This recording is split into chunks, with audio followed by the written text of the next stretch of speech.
Hello, Darren Chang, and here to review yet another crossover commuter bag.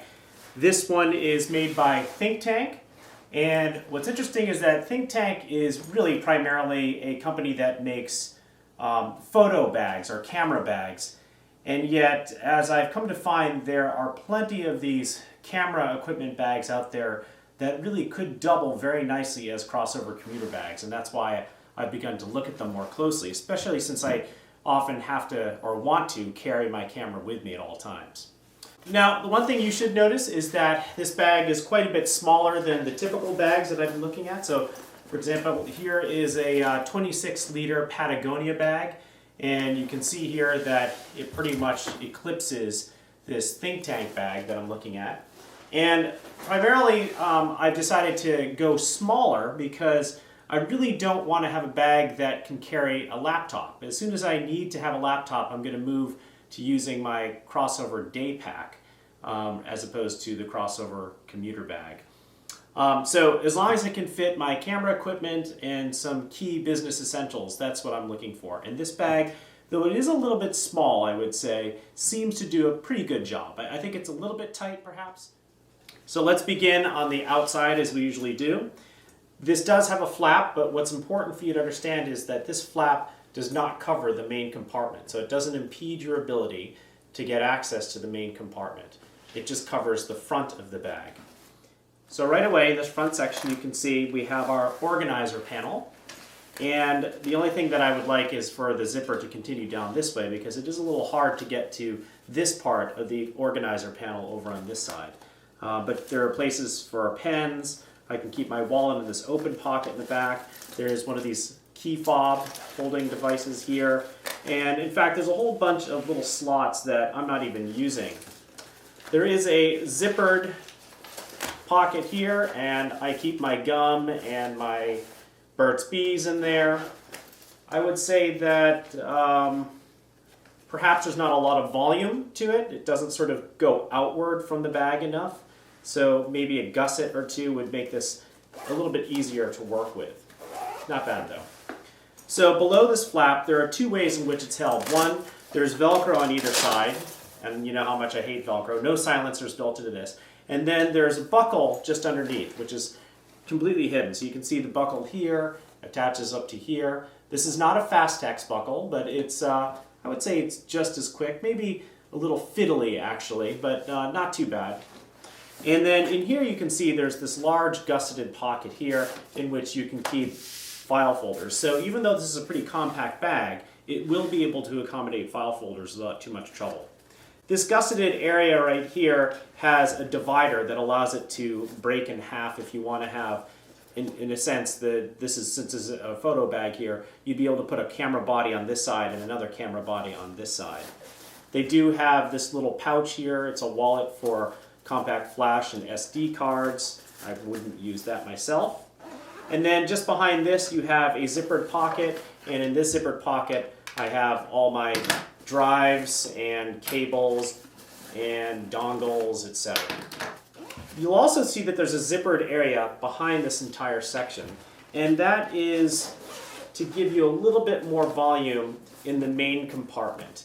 And essentially what that volume is for is if you have a pro size DSLR that has the grip associated with it, it would allow this whole, the middle section, which holds the camera, to fit a pro level DSLR more easily to have this open. In general though, it does give you a little bit more volume to the bag, volume that I probably could use on a daily basis given how tight things are in this bag for me.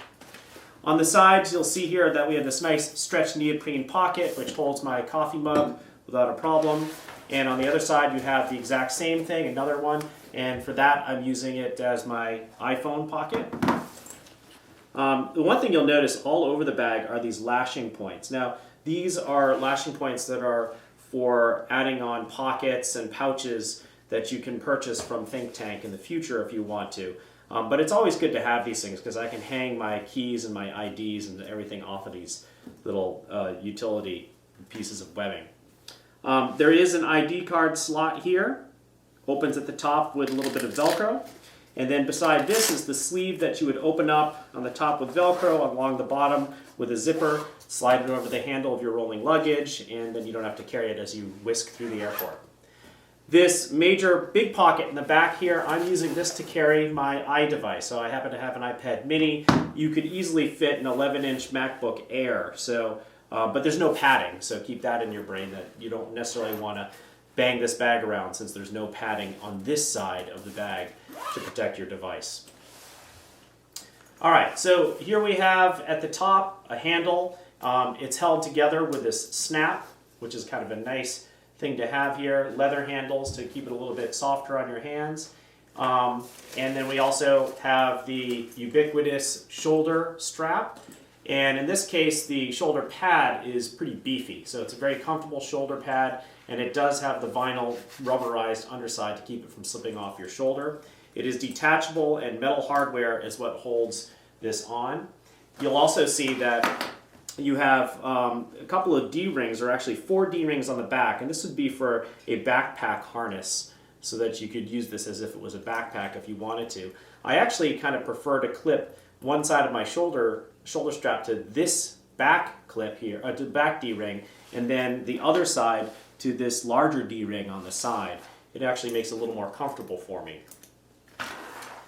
All right, so let's go ahead and take a look inside. Very beefy zippers. The whole thing is incredibly well made. This is a really tough Cordura. I wouldn't be surprised if this is 1000D Cordura here. It looks like it's as durable as it could possibly be. And it's actually pretty smooth, and so it wouldn't tear up your clothing. Note too that the back is even smoother. It's a slightly different cloth, and so it won't tear up your clothing for sure. Now this is where it gets a little bit tight for me because, as you know, I like to have my headphones and my camera gear in here. But you can see here that I have packed this thing all the way up to the top. And what's very important is I actually needed to remove all of the camera piece dividers that were given to you. They give you a ton of these camera dividers, does Think Tank.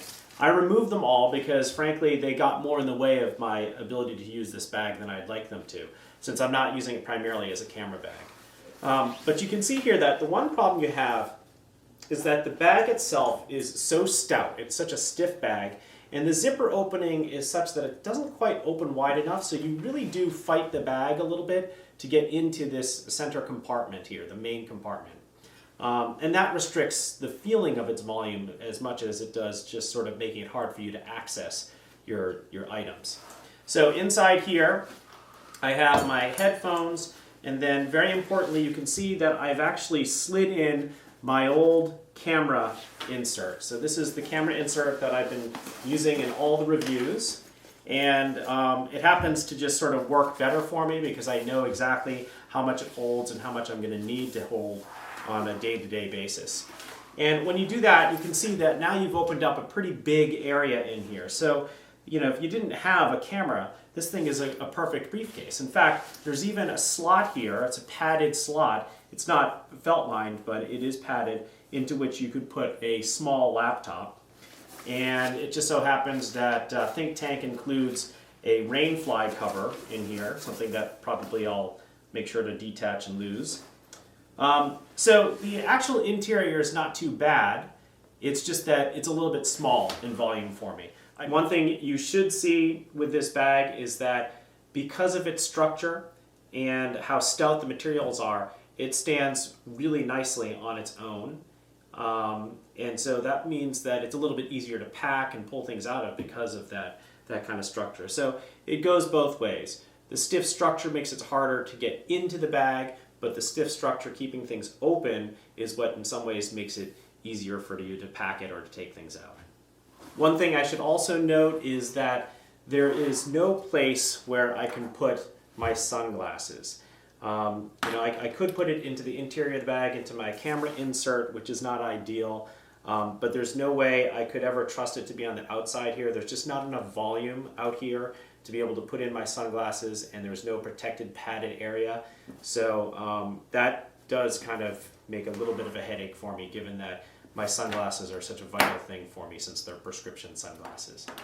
Good luck finding the perfect bag. I hope you take a look at my other reviews of other bags, and this helps you to find the bag of your dreams.